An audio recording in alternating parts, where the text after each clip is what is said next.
Shalom, shalom, peuple de Dieu. Bonjour, bonsoir. Cela dépend de l'ère à laquelle vous nous suivez. Je vous salue au nom de notre Seigneur et Sauveur Jésus-Christ. Nous sommes bel et bien dans notre émission Shalom chez vous. Merci de nous avoir porté à cœur. Que Dieu nous bénisse et que Dieu nous fasse grâce. Bien-aimés, sans plus tarder, nous allons recommander ces instants entre les mains du Seigneur. J'aimerais nous inviter à prier. Prions. Seigneur, nous te disons merci. Merci pour ta bonté, merci pour ta grâce. La Bible déclare que mon peuple périt faute de connaissances. Seigneur, ce matin, nous ne voulons pas périr dans l'ignorance, mais nous voulons acquérir la connaissance de ta parole. Parle-nous ce matin. Édifie nos vies, Seigneur. Remplis-nous de toi. Au nom de Jésus, que ta parole puisse nous édifier, que ta parole puisse nous faire du bien. C'est là, au nom puissant de Jésus-Christ, nous avons ainsi prié et nous disons merci Seigneur Jésus-Christ. Amen. Amen, amen. Que Dieu soit loué, que Dieu soit glorifié. Bien-aimés, ce matin, nous allons initier notre thème que nous allons parler durant toute cette semaine. Nous allons parler sur mon Rédempteur est vivant. Mon Rédempteur est vivant. Nous allons prendre notre texte de base dans les livres de Job. Livre de Job chapitre 19. Nous allons commencer à lire à partir du verset 23 au verset 28. Job chapitre 19, le verset 23 au verset 28, je lis la parole de Dieu. Oh, je voudrais que mes paroles soient écrites, qu'elles soient écrites dans un livre. Je voudrais qu'avec un birin de fer et avec du plomb, elles soient pour toujours gravées dans les rocs. Mais je sais que mon Rédempteur est vivant et qu'il s'élèvera le dernier sur la terre. Quand ma peau sera détruite, il s'élèvera. Après que ma peau aura été détruite, moi-même, je contemplerai Dieu, je le verrai, et il me sera favorable. Mes yeux le verront, et non ceux d'un autre. Mon âme languit d'attente au-dedans de moi. Vous direz alors, pourquoi les poursuivions-nous? Car la justice de ma cause sera reconnue. Parole du Seigneur, que Dieu soit loué, que Dieu soit glorifié. Mon Rédempteur est vivant. Bien aimé, lorsqu'on parle d'un Rédempteur, c'est celui qui rachète. Alléluia. C'est celui qui effectue une rédemption. On ne peut pas parler du Rédempteur sans pour autant parler de la rédemption. Lorsqu'on parle de la rédemption, le terme en grec qu'on utilise, on utilise le terme apolutrosis, qui veut tout simplement dire libération effectuée suite au paiement d'une rançon. Alléluia. Donc on parle de la rédemption lorsqu'on essaye de libérer une personne en payant une rançon. Alléluia, gloire à Jésus. Et le mot apolutrosis prend aussi le sens de la délivrance. Alléluia. Un rédempteur, c'est celui qui libère une personne en payant une rançon, en payant un prix. Gloire à Jésus.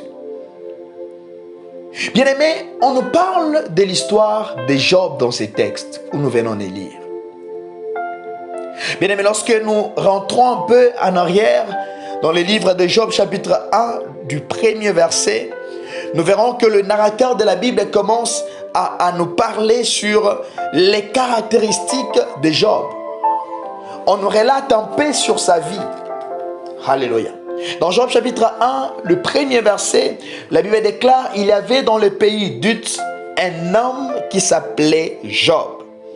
Écoute ce que la Bible déclare. Et cet homme était intègre et droit. Il craignait Dieu et se détournait du mal. C'était un homme qui craignait l'Éternel, qui craignait Dieu. Et lorsque nous descendons un peu, nous allons voir que c'était un homme riche. que Dieu avait fortement béni. Il était un homme très riche dans la région. Il avait beaucoup de serviteurs. Alléluia. Mais dans le chapitre 1, dans le verset 6, la Bible dit ceci: Or, le Fils de Dieu vint un jour se présenter devant l'Éternel, et Satan vint aussi au milieu d'eux. Écoute dans le verset 7 que la Bible déclare: L'Éternel dit à Satan: D'où viens-tu? Et Satan répondit à l'Éternel: De parcourir la terre et de m'y promener. Mais j'aime dans le verset 8, la Bible dit ceci: L'Éternel dit à Satan: As-tu vu mon serviteur Job? Bien aimé, ce qui est plus important ici, ce n'est pas un homme qui témoigne sur Job, mais c'est Dieu lui-même qui témoigne sur Job. Dieu était tellement fier de dire à Satan: As-tu remarqué mon serviteur Job? As-tu vu mon serviteur Job? Alléluia. Et regarde ce que Dieu dit: il n'y a personne comme lui sur la terre. C'est un homme intègre et droit. Bien aimé, ce qui est plus important, ce n'est pas le témoignage des hommes premièrement, mais ce qui compte le plus, bien aimé, c'est d'abord le témoignage que Dieu donne sur ta vie. C'est bien, les hommes peuvent t'acclamer. C'est bien, les hommes peuvent parler bien de toi. Mais qu'est-ce que Dieu dit de toi? Ici, ce n'est pas les hommes qui témoignent sur Job premièrement, c'est d'abord Dieu lui-même qui témoigne sur Job. Il dit: c'est un homme intègre et droit. Il n'y a personne sur la terre comme lui. Et l'ennemi, comme il est l'accusateur, il dit à l'Éternel, il dit: c'est parce que tu l'as béni. C'est parce que tu l'as doté de biens. Voilà pourquoi il t'adore, voilà pourquoi il est fidèle. Mais Dieu était tellement sûr de Job. Dieu était tellement fier de Job. Il dit: voilà, touche ses richesses. Touche tout ce qui est à lui. Mais ne mets pas ta main sur lui. Bien aimé, j'aimerais ouvrir une parenthèse. Le diable peut te toucher. L'ennemi peut t'attaquer. Mais les derniers mots de ta vie n'appartiennent pas à eux. Les derniers mots de ta vie n'appartiennent pas au diable. Les derniers mots de ta vie n'appartiennent pas aux hommes. Mais les derniers mots de ta vie appartiennent à Dieu. Le diable pouvait attaquer Job, mais la décision finale de Job appartenait à l'Éternel. Et la Bible déclare que Satan a touché la vie de Job. Job a tout perdu, jusqu'à perdre tous ses biens et perdre même ses enfants. Job se retrouve dans une misère. Et pensant que l'ennemi pensait qu'il allait atteindre ses objectifs, mais Job n'a pas cédé. Alléluia. Et Satan continue et dit: si je touche sa peau, peau sur peau, il finira par céder. Et la Bible déclare: Satan a envoyé l'ulcère dans la vie de Job. L'ulcère était une maladie qui causait des plaies. Quelle souffrance! Job avait tellement de souffrance atroce. Imagine qu'il avait tout ce qu'il avait, il a tout perdu. Jusqu'à perdre même ses enfants. Job a tout perdu. Jusqu'à perdre même l'appui de sa femme. Sa femme lui dit: mais insulte seulement Dieu et tu vas mourir en paix. Tellement la souffrance était atroce. Tout le monde a abandonné Job. Et la Bible déclare: pour se sentir bien, il devait se gratter avec des choses dures. Pour se sentir bien, tellement l'ulcère les tourmentait. Et même ses amis l'ont abandonné. Et dans notre texte de base où nous venons de lire, nous verrons la conversation entre Job et ses amis. Bien-aimés, lorsque nous lisons les livres de Job, nous comprendrons, lorsque Job se retrouve dans la misère, tout le monde l'abandonne. Même ses plus proches, même ses amis, commencent à les condamner.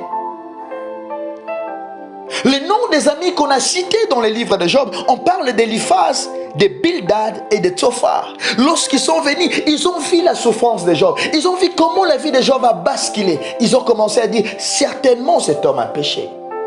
Ils pensaient que Job avait péché. Voilà pourquoi ils subissaient cela. Bien aimé, j'aimerais te dire, la vie des hommes n'est pas la vie de Dieu. Ce que Dieu pense de ta vie, ce n'est pas ce que les hommes pensent de ta vie. Ce que les hommes pensent de ta vie, ce n'est pas ce que Dieu pense. Les hommes peuvent te condamner. Les hommes peuvent te pointer du doigt. Les hommes peuvent dire ce qu'ils veulent. Mais bien aimé, ce n'est pas ce que Dieu a dit. Focalise-toi sur ce que Dieu dit dans ta vie. Job savait. Mais malgré sa souffrance, Job est resté fidèle à ses dieux. Il s'est plaigné dans la souffrance. Il souffrait tellement. Mais même ses amis ne les comprenaient pas. personne ne pouvait comprendre ce qui s'est passé réellement. Bien-aimé, j'aimerais te dire, je ne sais pas quelle est la circonstance que tu traverses. Je ne sais pas quel est le moment que tu traverses. Je ne sais pas quelle est l'atrocité que tu es en train de traverser. Mais j'aimerais te dire, bien-aimé, les derniers mois appartiennent à Dieu. Reste fidèle à Dieu. N'abandonne jamais à ce Dieu. Alléluia. Dans le chapitre 19, nous voyons comment est-ce que presque tout le monde abandonne Job. Alléluia. Job dit dans le chapitre 19, le verset 14, il dit: je suis abandonné de mes proches. Je suis oublié de mes intimes. Arrivera des moments pareils où tout le monde nous abandonnera. Bien aimé, beaucoup de gens pensent que lorsque nous acceptons Jésus, les problèmes vont s'apaiser. Il n'y aura plus de problèmes. Non, bien aimé, c'est pas ce qu'elle enseigne l'évangile. Par contre, bien aimé, lorsque nous acceptons Jésus, l'ennemi s'élève pour tenter encore plus. Les atrocités s'élèvent. Voilà pourquoi Jésus dira dans la parole de Dieu, il dit que vous connaîtrez des tribulations à mon nom. Ça veut dire qu'en Jésus, aussi longtemps que nous sommes sur la terre, nous serons dans un combat. Jésus dit, je vous laisse entre les mains des loups, mais ayez la vigilance d'un serpent. Ça veut dire que Jésus nous a laissés dans une bataille. Mais ce que j'aime dans la parole de Dieu, la parole de Dieu est tellement équilibrée. C'est que Dieu nous a laissés dans un combat, mais il nous a équipés pour vaincre ces combats. Oh, gloire à Jésus. De même qu'il nous a dit que nous connaîtrons des tribulations, mais il nous a dit, ne craignez rien. Je vaincu le monde. J'aimerais dire à quelqu'un ce matin, ne crains point, car Jésus a vaincu le monde. Oh, malgré la souffrance, malgré que tout le monde a abandonné Job, malgré que Job pense à ses souffrances, il pense dans tout ce qu'il arrive, il pense à son malheur. Mais j'aime ce qu'il dégage dans le verset 25. Job chapitre 19, le verset 25. Il dit, mais... ça veut dire qu'il avait fait des déclarations avant. Il avait parlé avant. Il s'est lamenté. Il était dans la souffrance. Il était en train de regretter comment tout le monde l'abandonne. Mais dans le verset 25, il s'est ressaisi. Il dit, mais je sais, mon Rédempteur est vivant.